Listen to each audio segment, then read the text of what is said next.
mulai dari kesehatan kita, kekuatan, umur, wabil khusus nikmat yang berupa iman dan Islam yang dengannya Allah Subhanahu wa Ta'ala meringankan langkah kita, melapangkan dada dan waktu kita, sehingga kemudian pada malam hari ini kita bisa berkumpul di tempat yang dimuliakan ini.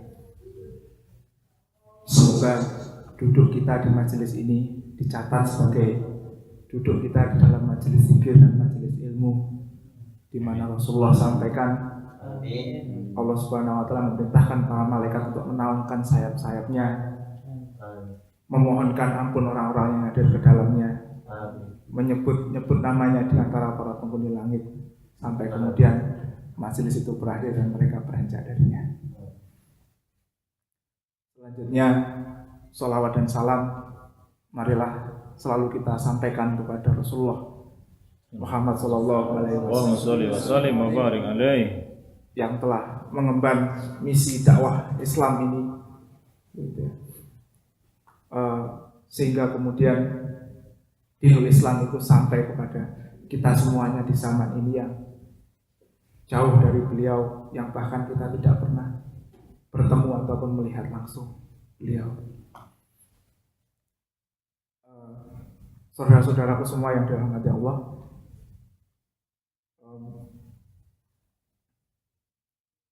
hari ini acaranya rangkaiannya tentang kewirausahaan, guys. Ini tadi berarti sudah dari pagi, ya? Dari siang, Masya Allah, habis Jumatan. Kalau kita bicara tentang kewirausahaan, itu kan kita biasanya bicara tentang usaha, kita bicara tentang rezeki, gitu kan.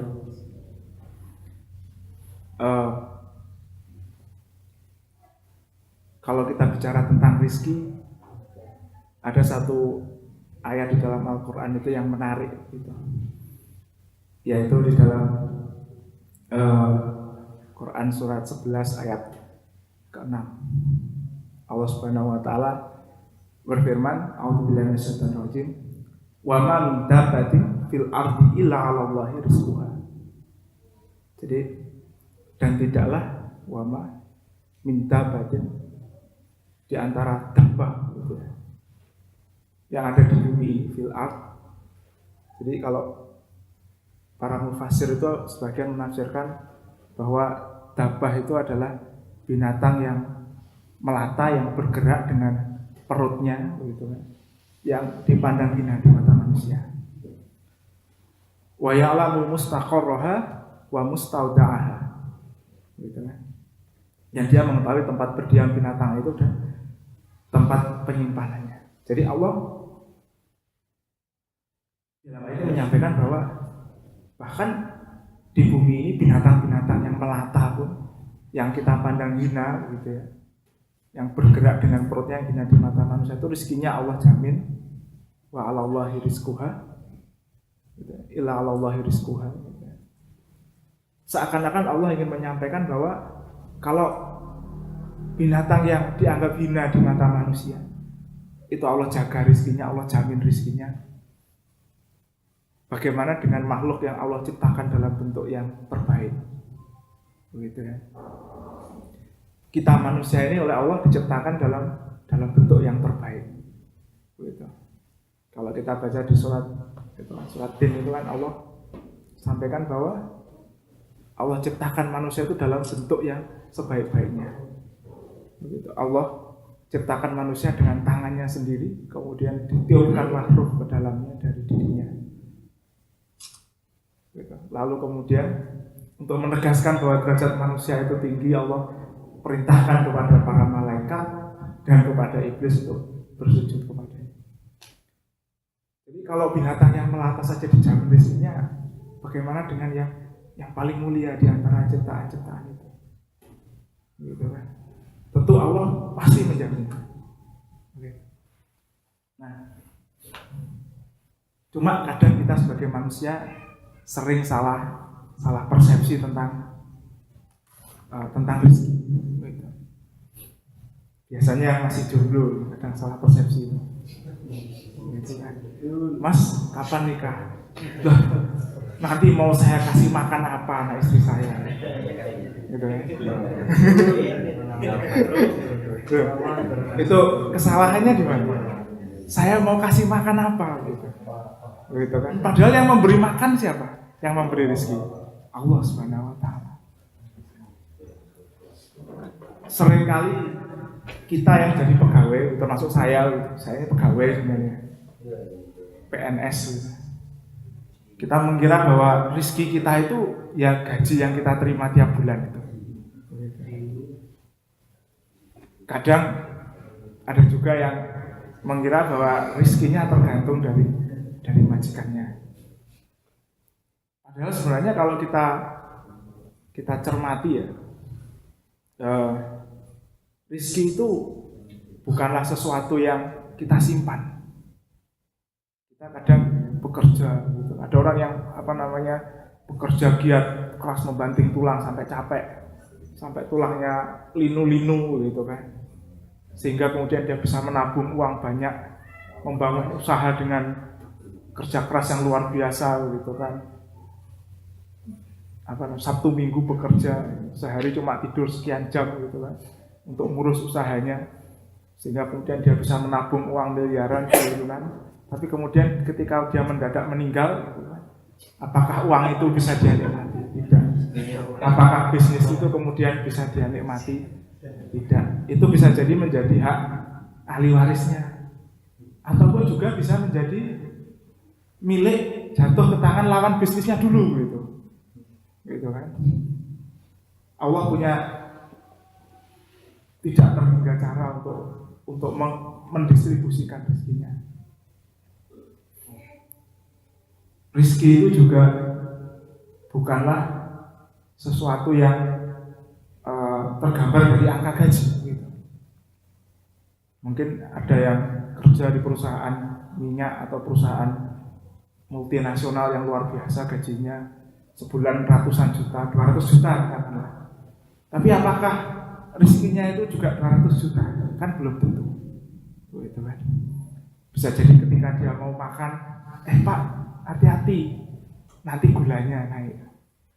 Pak, hati-hati, kolesterolnya nanti tinggi. Gitu kan. Walhasil makannya cuma nasi dan sayur. Gitu kan. Nasi pun nggak boleh banyak-banyak, dibatasi 1 centong aja udah cukup. Gitu kan. Jadi rezeki itu bukan apa yang tercermin dari angka gaji. Rezeki juga bukan apa yang bisa kita kuasai. Ada sebuah alkisah tentang seorang pemilik saham dari sebuah perusahaan penerbangan. Mohon maaf. Jadi di Amerika itu ada sebuah perusahaan penerbangan namanya American Airlines, perusahaan penerbangan terbesar di Amerika. Terus salah satu pemilik sahamnya itu dia menderita penyakit takut ketinggian. Jadi meskipun dia menguasai ratusan pesawat, seumur hidup nggak pernah naik pesawat. Bayangkan, gitu kan? Jadi rezeki itu bukan apa yang kita kuasai.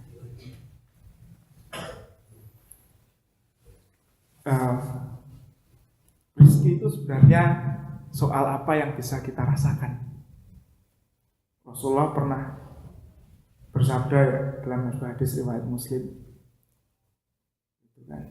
hambaku berkata, amwali, hartaku. Seorang hamba berkata, amwali, hartaku. Padahal sesungguhnya harta yang bisa dimiliki seseorang itu hanyalah 3.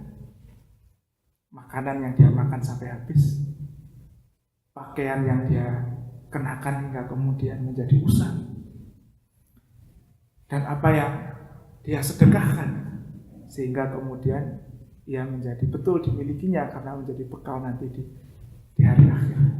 Nah, selain itu maka kemudian akan lenyap dan menjadi hak makhluk Allah yang lain.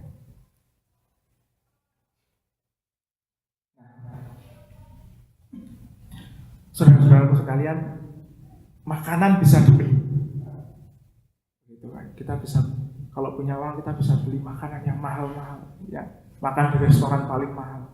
Tapi nikmatnya makan itu adalah karunia Allah. Begitu kan, yang tidak akan bisa kita beli.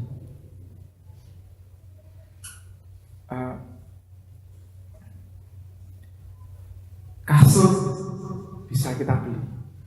Kalau kita punya uang, kita kaya, kita bisa beli kasur yang paling empuk. Tapi nikmatnya tidur itu tidak bisa dibeli. Begitu. Salah satu penyakit yang menghinggapi para selebritis, artis-artis di Hollywood itu, orang-orang yang terkenal di industri hiburan itu adalah penyakit susah tidur. Untuk bisa tidur mereka harus minum pil tidur. Hingga kemudian banyak yang meninggal overdosis pil tidur. Jangankan jauh-jauh, di Taiwan itu banyak orang yang nggak bisa tidur, hanya bisa tidur setelah minum minuman keras, terus mabuk. Begitu.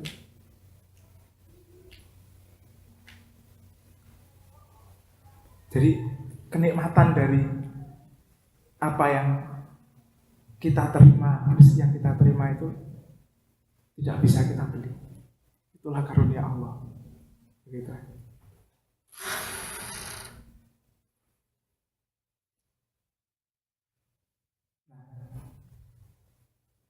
Saudara-saudara semua yang dirahmati Allah, Nabi Ibrahim ketika berdialog dengan orang-orang musyrik, yang Allah gambarkan di dalam Quran surat As-Su'ara, Nabi Ibrahim berkata begini, sesungguhnya apa yang kamu sembah selain itu adalah musuhku. Sesungguhnya apa yang aku sembah itu adalah musuhku, kecuali Tuhan semesta alam, illa rabbal alamin, alladzi khalaqani fahuwa yahdin. Dialah yang menciptakanku lalu kemudian memberikan aku petunjuk. Walladzi huwa yut'imuni wa yasqin. Dialah yang memberikan kepadaku makan dan minum.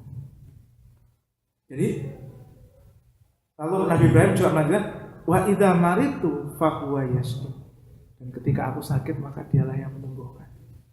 Jadi inilah keyakinan yang benar, bahwa sesungguhnya yang memberi kita makan dan minum itu adalah Allah Subhanahu wa taala. Nah, pernah nggak kita bayangin jadi cicak? Gitu. Kalau kita bayangin jadi cicak gitu, yang namanya cicak itu kan lari aja susah gitu. Dia cuma bisa jalan di dinding. Sementara makanannya itu apa? Nyamuk itu bisa terbang kemanapun dengan bebas. Begitu kan? Tapi pernah nggak kita dengar namanya cicak kelaparan? Mungkin kalau kita jadi cicak itu kita bisa protes, ya Allah, ini salah ini cicak ini. Gitu kan? Kok cuma bisa berjalan gitu kan? Nempel di dinding pelan-pelan gitu. Lari pun juga nggak kenceng gitu. Terus makanannya itu bisa terbang kemana-mana bebas. Tapi seperti di dalam lagu itu ya, kalau kita kecil kita pernah belajar gitu kan. Lagu ya, cicak-cicak di dinding diam-diam merayap, datang seekor nyamuk. Jadi bukan dia nyari nyamuk, tapi apa? Nyamuknya yang datang. Gitu. Lalu apa yang dilakukan oleh cicaknya ya tinggal hap lalu ditangkap. Jadi itulah hakikat rezeki itu kan, tergambar dengan sederhana di dalam lagu itu, bahwa sesungguhnya rezeki itulah yang mendatangi kita, bukan kok kita yang mencarinya sebenarnya. Jadi kalau kita bandingkan ikhtiar cicak itu apa ya? Paling dia jalan di dinding, diam gitu kan, nunggu. Benar? Kalau nyamuknya jauh dikit aja udah nggak nyampe kok, dia nangkap dengan lidah kan, gitu kan. Tapi kemudian Allah Subhanahu Wa Taala menggerakkan nyamuk itu untuk terbang mendekati cicak, berada dalam jangkauan lidahnya sehingga kemudian ditangkap gitu, dengan menggunakan lidah dan dimakan. Begitu. Maka kalau kita tadabburi, sesungguhnya perjalanan yang ditempuh oleh rizki kita itu luar biasa. Rasulullah bersabda bahwa sesungguhnya rizki itu memburu seorang hamba melebihi kejaran maut terhadapnya. Imam Al-Ghazali pernah berkata bahwa boleh jadi kau tidak tahu di mana rizkimu, tetapi rizkimu tahu di mana kau. Jika dia di langit, Allah akan memerintahkannya untuk turun ke bumi. Jika ia ada di bumi, maka Allah akan mengeluarkannya, menyuruhnya muncul untuk. Dan jika ada dia ada di lautan, maka Allah akan memerintahkannya untuk timbul menemui. Salah satu rezeki kita yang paling luar biasa itu ada di lautan, namanya garam. Mau makan apa? Kalau mau makan ayam, ikan, daging, bayangin kalau nggak ada garam, kira-kira bisa masuk? Saya nggak yakin bisa masuk. Paling sesuap aja udah.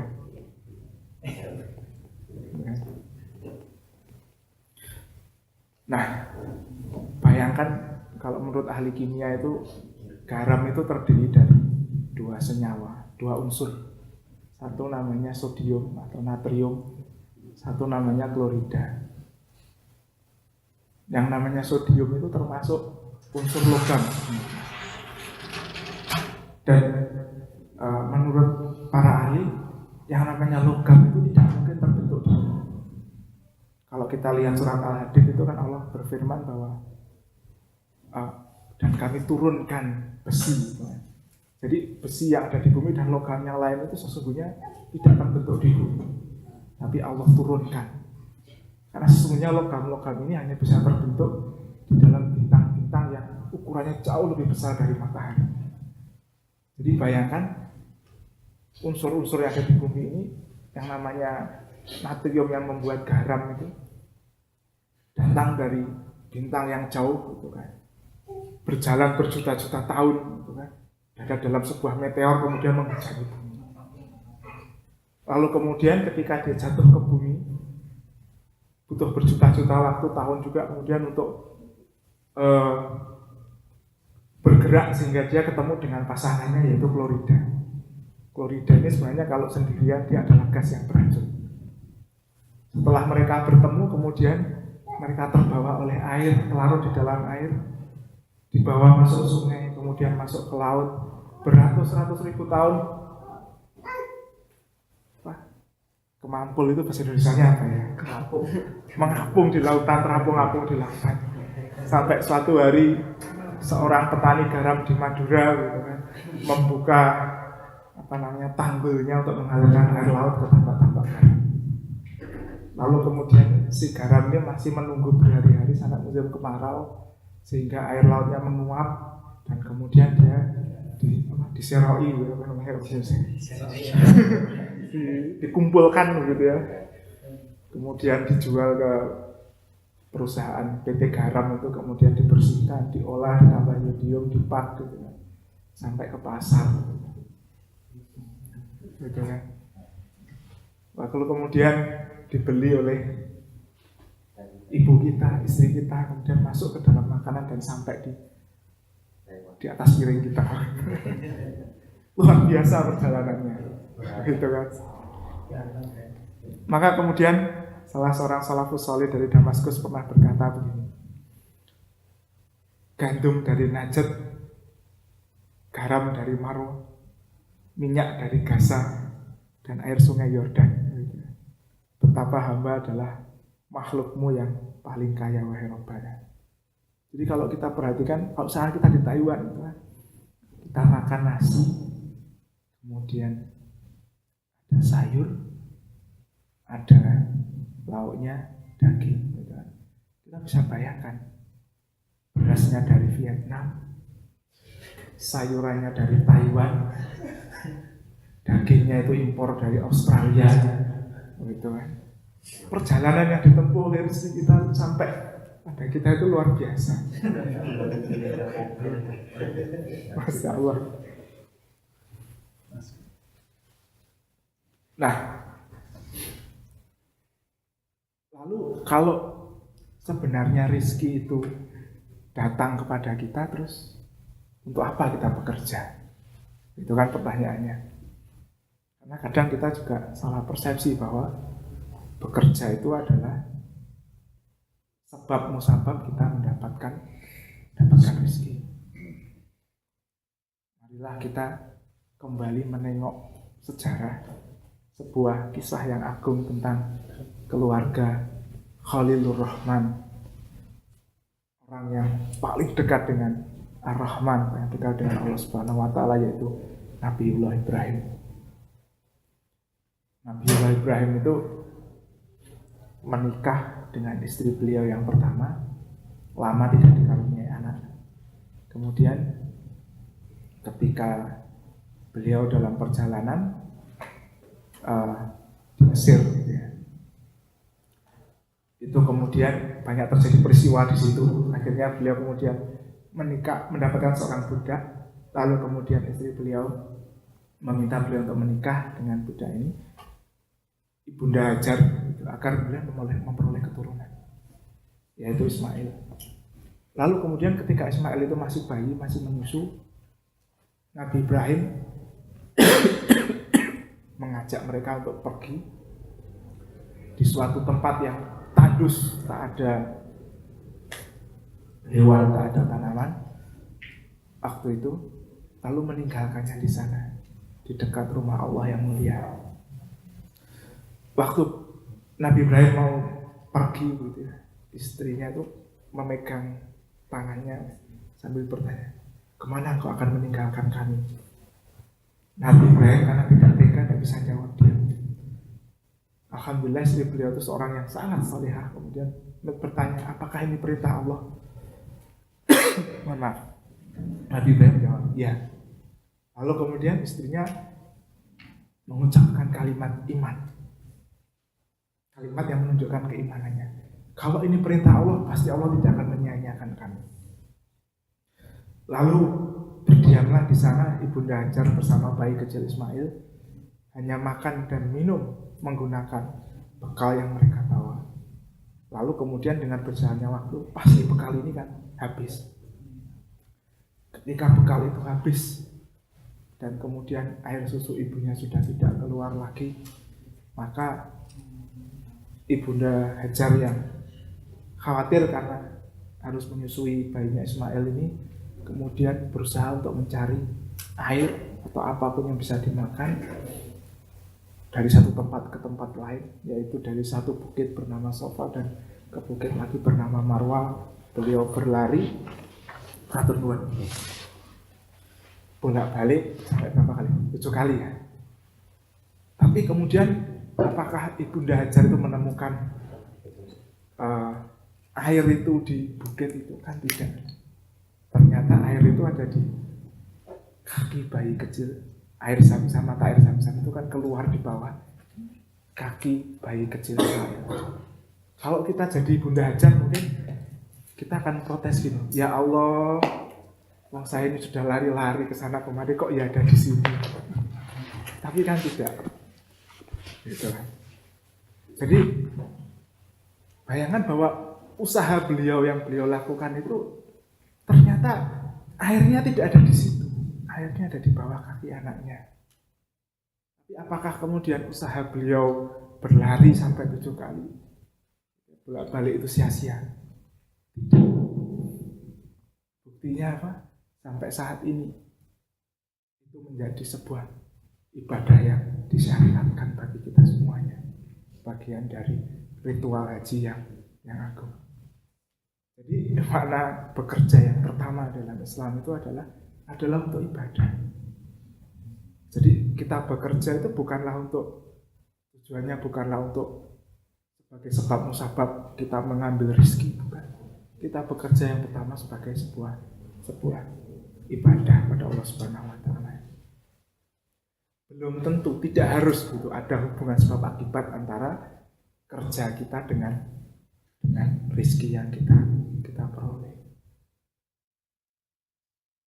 Bahkan di dalam suatu ayat Allah berfirman, "Wa may yattaqillaha yaj'al lahu makhraja wa yarzuqhu min haitsu la yahtasib.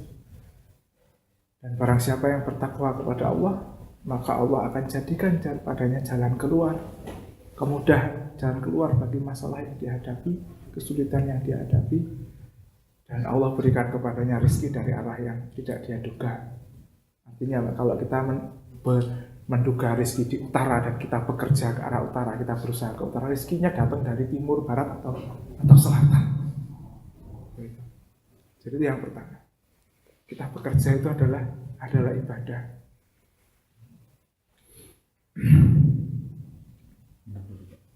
Nggih, matur nuwun. Saya minum dulu nggih. Saya. Bismillah.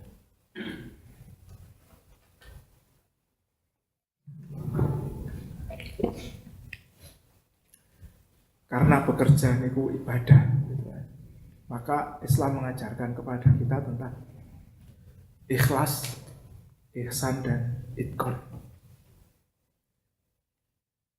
Jadi ikhlas ya murni hanya untuk Allah Subhanahu wa taala. Gitu kan. Kalau kita lihat surat Al-Ikhlas itu kan ayat-ayatnya enggak ada kata-kata ikhlas kan. Gitu. Jadi ikhlas itu tidak bisa disebut-sebut saya ikhlas kok. Begitu disebut. Yang kedua adalah ihsan. Apa ihsan itu? Baik. Bagaimana kita harus berihsan? Allah berfirman, wa ahsin kama ahsanallahu ilaikum. Berbuatlah ihsan sebagaimana Allah berbuat ihsan pada kalian. Bagaimana gambaran Allah berbuat ihsan kepada kita?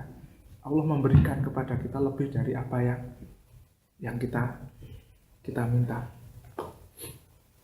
Jadi ketika Nabiullah Musa begitu, secara tidak sengaja membunuh seseorang di Mesir begitu. Waktu itu ada seorang Bani Israel dan seorang penduduk Mesir berseteru, lalu kemudian oleh Nabi Musa berusaha dipisah karena beliau ini orang yang sangat kuat. Beliau dorong yang orang Mesir ini jatuh meninggal. Lalu beliau kan khawatir gitu kan, bingung ini bagaimana saya melakukan perbuatan kriminal ini sebenarnya. Kemudian beliau kan lari, gitu, melarikan diri ke negeri, sampai kemudian beliau lari jauh sampai ke negeri yang namanya Madian. Lalu di situ beliau melihat ada dua orang perempuan yang sedang ngantri untuk ngambil air untuk minum ternak. Lalu kemudian beliau menolongnya. Setelah beliau menolong ini, sebenarnya kan beliau ini belum makan, belum apa gitu, benar-benar benar-benar berada dalam kondisi yang apa ya istilahnya itu, lapar, lelah, itu takut gitu. Benar dalam kondisi yang istilahnya itu apa ya, terjepit lah. Lalu beliau berdoa kepada Allah, berdoanya begini, ya Allah, dari apa-apa kebaikan yang Engkau berikan, aku sangat membutuhkannya. Jadi meskipun beliau ini merasa lapar, butuh naungan, butuh tempat tinggal, butuh pertolongan, tapi beliau tidak menyebutkan kebutuhannya. Doanya seperti itu. Tapi kemudian Allah menjawabnya dengan pertama memberikan beliau tempat tinggal, gitu kan? Lalu kemudian memberikan beliau jodoh, istri, memberikan beliau pekerjaan, dan terakhir yang luar biasa memberikan beliau kenabian. Jadi itulah berbuat ihsan itu, melampaui ekspektasi. Jadi kalau performa yang diminta itu 100%, yang dikasih 110%. Itu ihsan, melebihi dari ekspektasi. Yang ketiga adalah itqan. Itqan itu adalah profesional. Jadi kalau job description-nya A, B, C, D, ya dikerjakan sesuai job description-nya A, B, C, D. Itqan, profesional. Karena sesungguhnya ketika kemudian kita menerima, ketika kita bekerja begitu ya, dan kita menerima gaji melebihi dari sesungguhnya yang benar kita terima, itu efeknya luar biasa, berbahaya. Ini mungkin hanya bisa diterapkan untuk karyawan, nggak cocok untuk bos sebenarnya. Jadi zaman Di zaman Imam Syafi'i itu ada sebuah kisah begini. Ada seseorang mengadu kepada Imam Syafi'i. Tinggal berapa menit ya waktunya? Setengah jam lagi.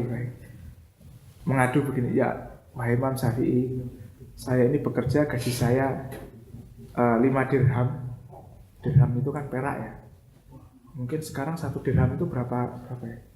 150.000 atau 200.000 sekarang. 1 dirham itu. Jadi kalau 5 dirham mungkin ya sekitar 1 jutaan lah ya. Saya ini punya gaji 5 dirham, tapi seakan-akan itu tidak cukup gitu. Kebutuhan saya itu datang itu silih berganti, seperti mencekik anak-anak saya itu bandel gitu, dinasihati sulit, sama istri saya kurang harmonis, sering cekcok gitu kan. Terus kemudian Imam Syafi'i mengatakan begini, minta kepada majikanmu untuk mengurangi gajimu jadi 4 dirham. Nah setelah itu mikir, 5 dirham aja nggak cukup kok minta dikurangi 4 dirham. Gimana? Tapi ya sudah lah, ini yang ngasih nasihat ini kan orang luar biasa. Besoknya dia ketemu majikannya, dia bilang, bos, gaji saya dipotong aja jadi 4 dirham.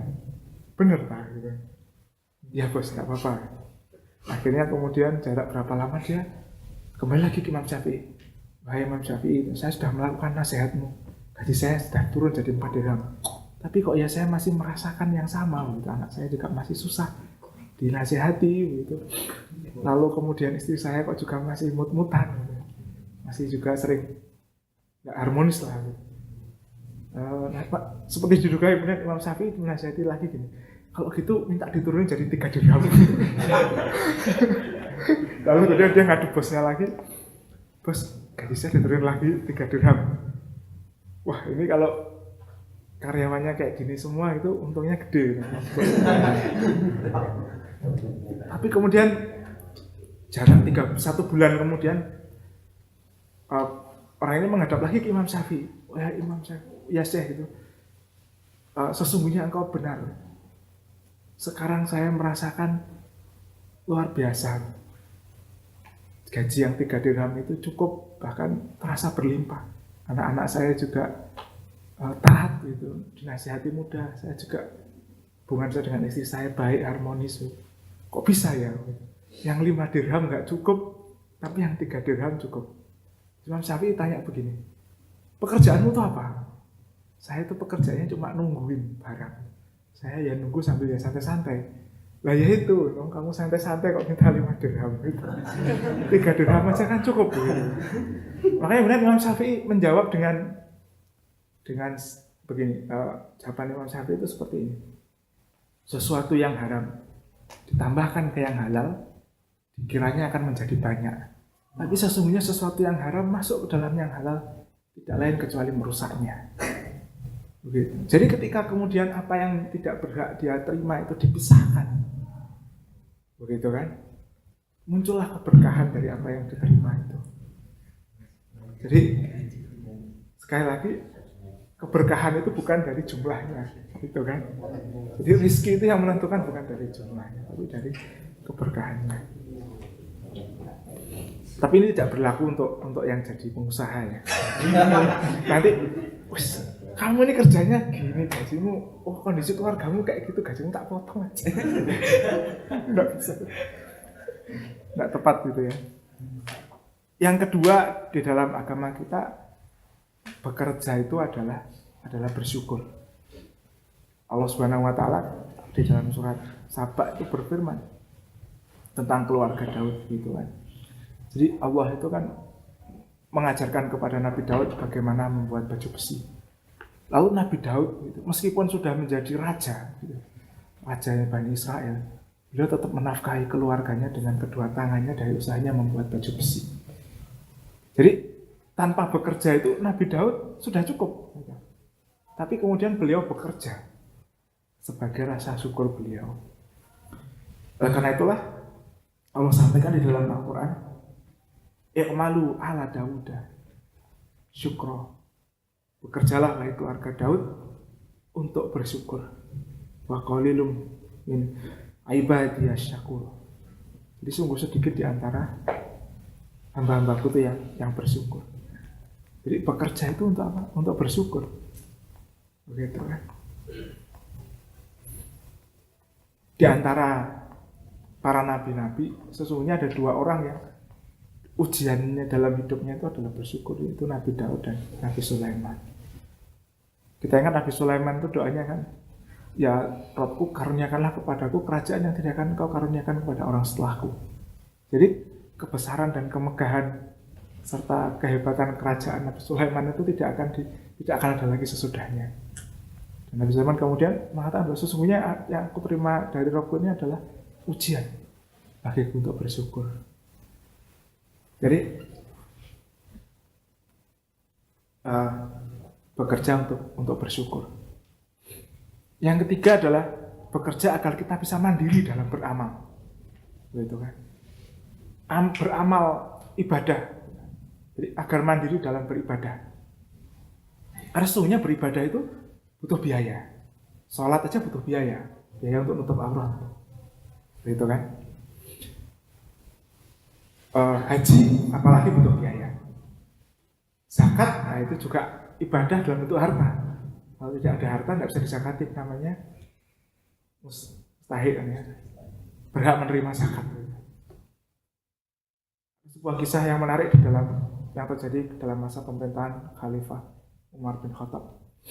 Suatu hari Khalifah Umar bin Khattab itu mendapati ada 3 orang yang berdiam diri di masjid terus. Kemudian ditanya, "Hai fulan," orang pertama, "apa yang kau lakukan di sini?" "Aku di sini untuk beribadah seperti engkau ya Abu Bakar." "Lalu siapa yang menanggung kebutuhanmu?" "Sesungguhnya kebutuhanku ditanggung oleh Allah yang Maha Pemberi rezeki." Lalu kemudian Umar tidak melanjutkan lagi. Gitu kan? Bertanya lagi, kemudian pindah ke orang yang kedua. "Hai fulan, apa yang kau lakukan di sini?" "Aku juga seperti engkau Rasulullah." Ya Tuhan, "Aku di sini untuk beribadah." "Lalu siapa yang menanggung rezekimu, menanggung kebutuhanmu?" Gitu kan? Bukan menanggung rezeki ya. "Siapa yang menanggung kebutuhanmu?" "Aku punya seorang saudara. Nah, kami berbagi tugas gitu. Dia bekerja, saya yang mendoakannya.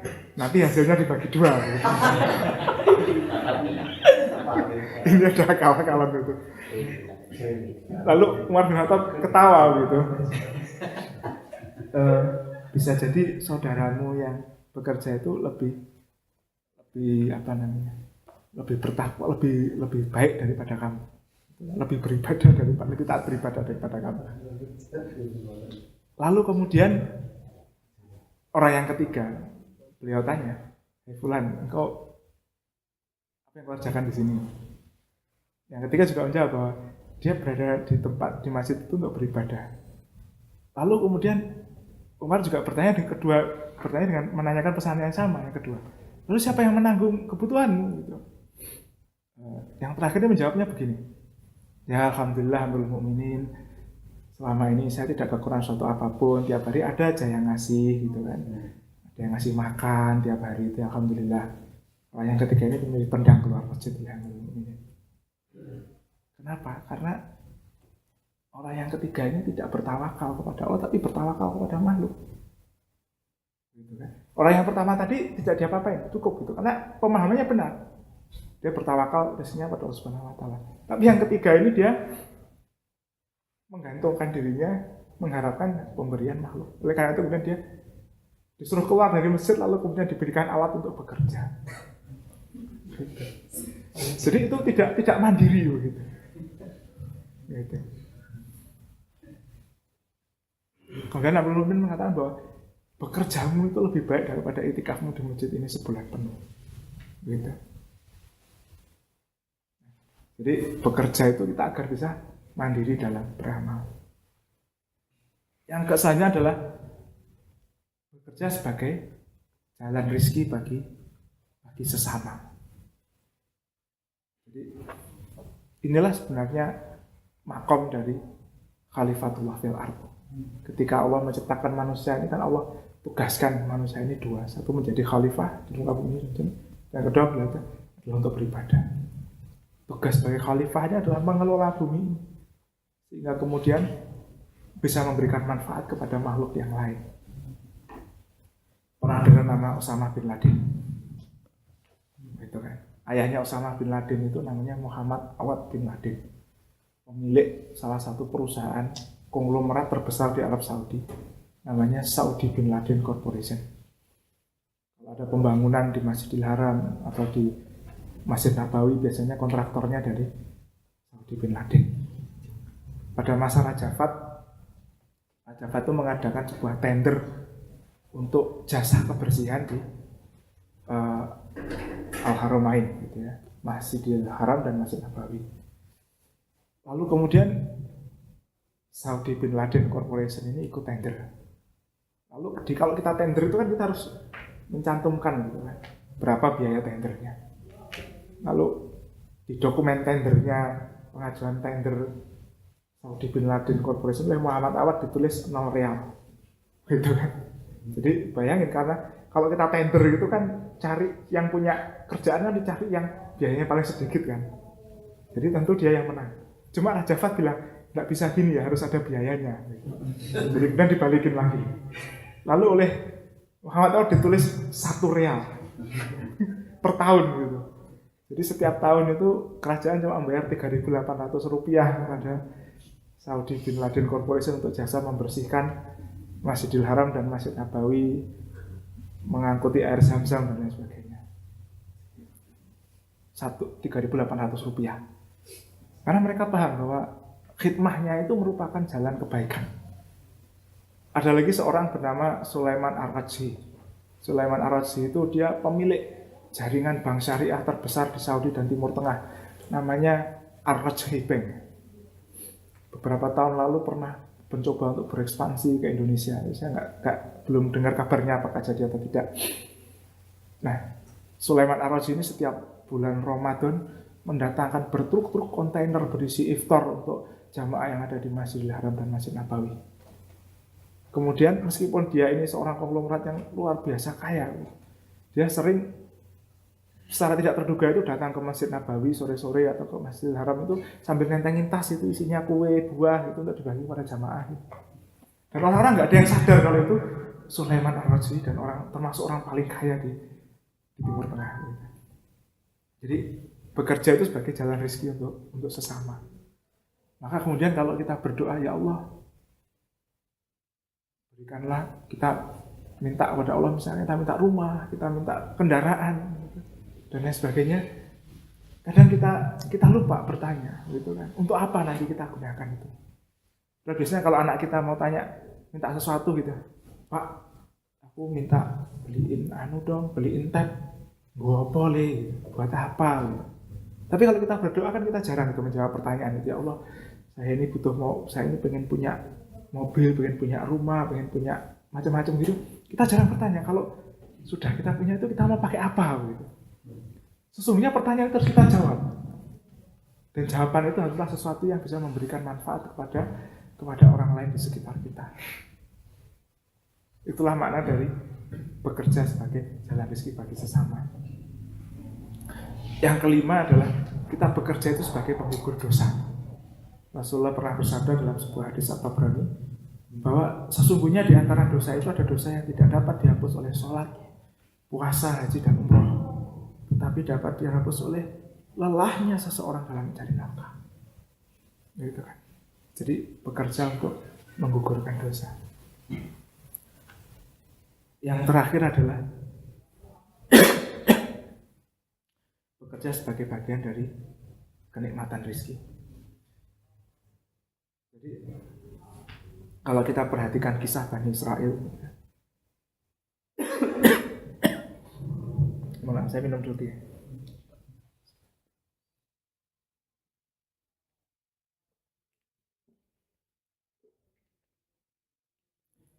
Setelah lepas dari kejaran Fir'aun dan kemudian berjalan di padang pasir itu, Bani Israel itu oleh Allah SWT dikaruniai 2 rezeki yang langsung turun. Makanan yang langsung turun yaitu mana dan salwa. Para mufasir mengatakan bahwa mana itu adalah suatu makanan yang lebih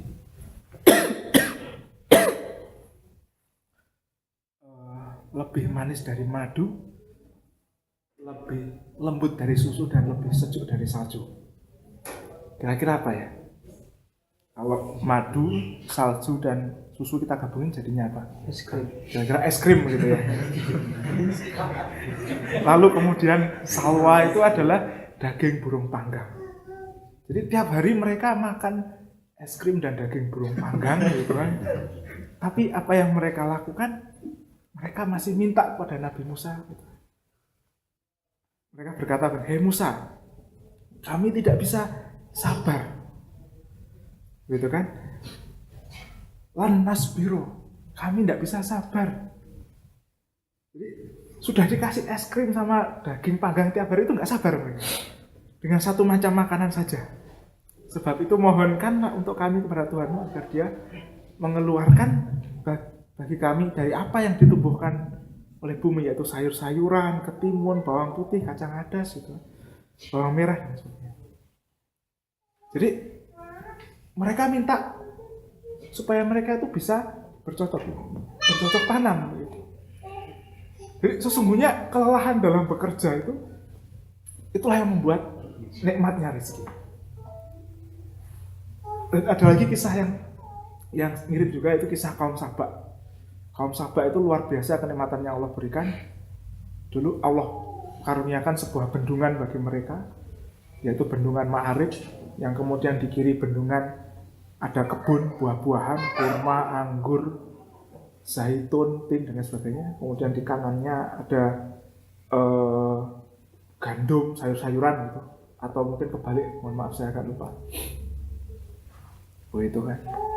Lalu kemudian dari satu kota dengan kota lain di negeri Sabak itu, di kiri kanannya itu mengalir sungai yang jernih, yang bisa diminum airnya, ditumbuhi pohon-pohonan, buah-buahan. Sehingga kalau mereka melakukan perjalanan dari satu kota ke kota lain itu mereka nggak perlu bawa bekal, nggak perlu persiapan gitu ya. Tinggal berjalan, nanti kalau lapar ngambil buah dari pohon, kalau haus ya minum air dari sungai yang mengalir di sampingnya. Tapi kemudian mereka kemudian berdoa begini kepada Allah Subhanahu wa taala. Faqalu Rabbana ba'id baina asfarina. Gitu kan. Ya Tuhan kami, maka jauhkanlah jarak perjalanan kami, begitu. Jadi mereka itu saking banyaknya karunia yang diberikan Allah Subhanahu wa taala, jadi bingung gitu, mau diapakan. Mereka mungkin merasa kehilangan kenikmatannya, sehingga mereka minta itu dipanjangkan, begitu kan, sehingga mereka bisa merasa lelah, payah, dan kemudian ketika mereka makan buah-buahan dan minum air itu rasa nikmatnya, begitu. Jadi bekerja itu yang kemudian memberikan kenikmatan bagi apa rezeki yang kita nikmati, kita terima. Sebagai penutup, saya ingin menyampaikan perkataan Imam Hasan Al-Basri. Beliau pernah berkata begini, "Aku tahu rezekiku tak akan diambil orang karena hatiku tenang. Aku tahu amalku tak akan dikerjakan orang karena aku sibuk berjuang." Mungkin itu yang bisa saya sampaikan pada kesempatan malam hari ini. Saya kembalikan kepada pembawa acara. Aku lu qouli hadza wa astaghfirullahaladzim.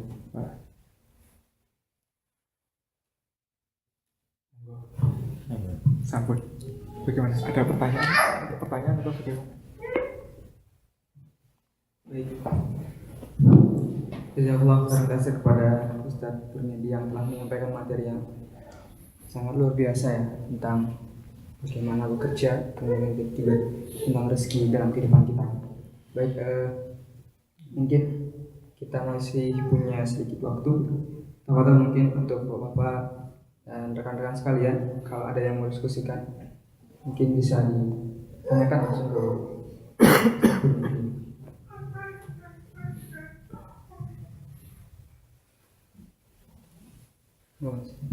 Monggo. Assalamualaikum warahmatullahi wabarakatuh. Waalaikumsalam warahmatullahi wabarakatuh. Terima kasih. Perkenalkan, nama saya Basir.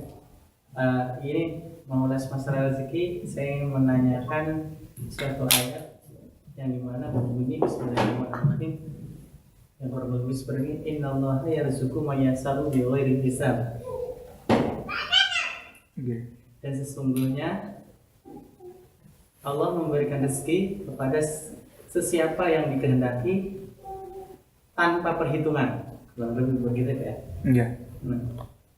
Nah, jadi maksud dari kata yang menghendaki kepada siapapun tanpa perhitungan kan gitu ya. Iya. Jadi manusia itu mungkin kan banyak yang menghitung-hitung rezeki yang diberikan Allah kepada hambanya. Nah, definisi lafaz atau ayat yang terarah itu yang seperti apa, Pak?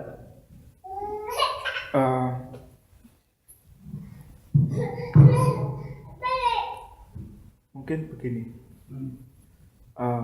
rizki itu sesungguhnya salah satu di antara ketetapan yang sudah Allah tetapkan kan ya. Jadi ketika Allah menciptakan manusia itu kan Allah tetapkan 5 hal ya, rizki, kemudian ajal, kemudian amal, gitu ya, kemudian keberuntungannya, gitu ya, celaka atau beruntungnya dan sebagainya.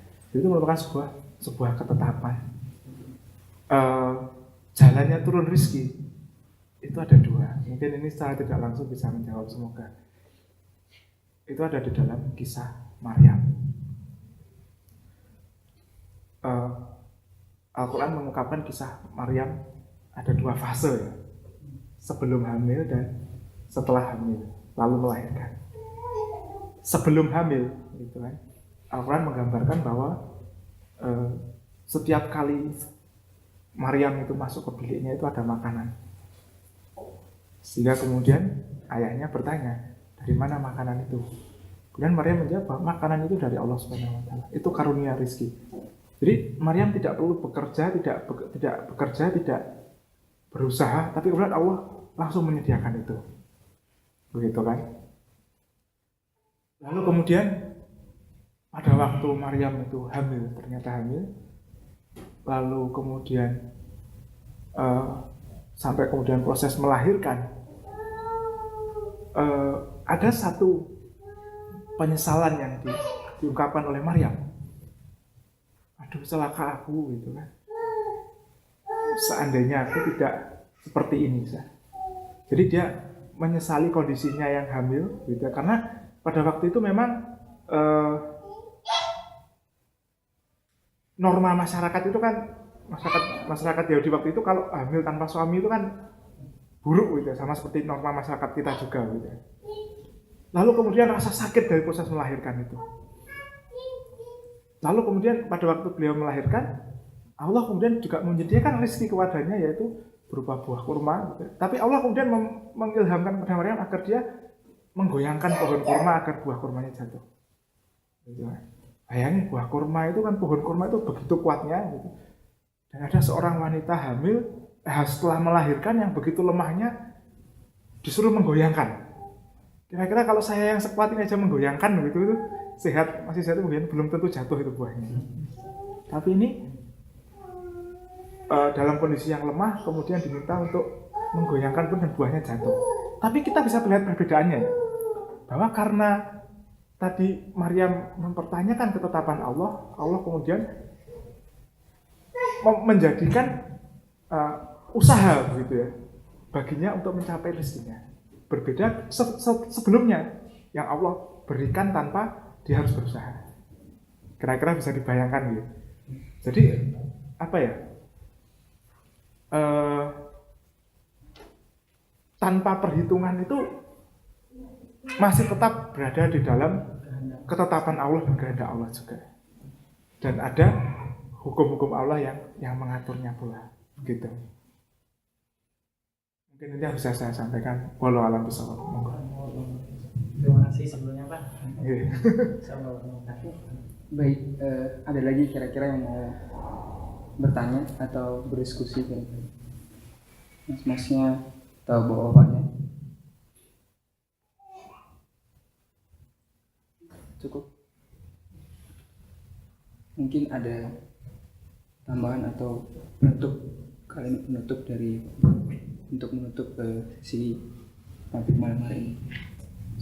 Sampun mungkin dari panitia mungkin penutup.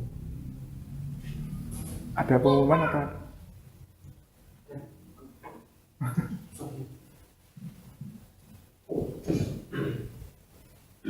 Sudah ulang. Ada bingkisan sedikit dari Pak Nafi, monggo untuk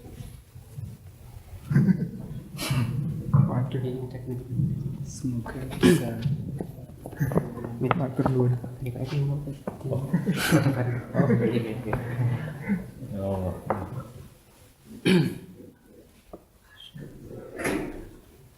Oke, sekali lagi.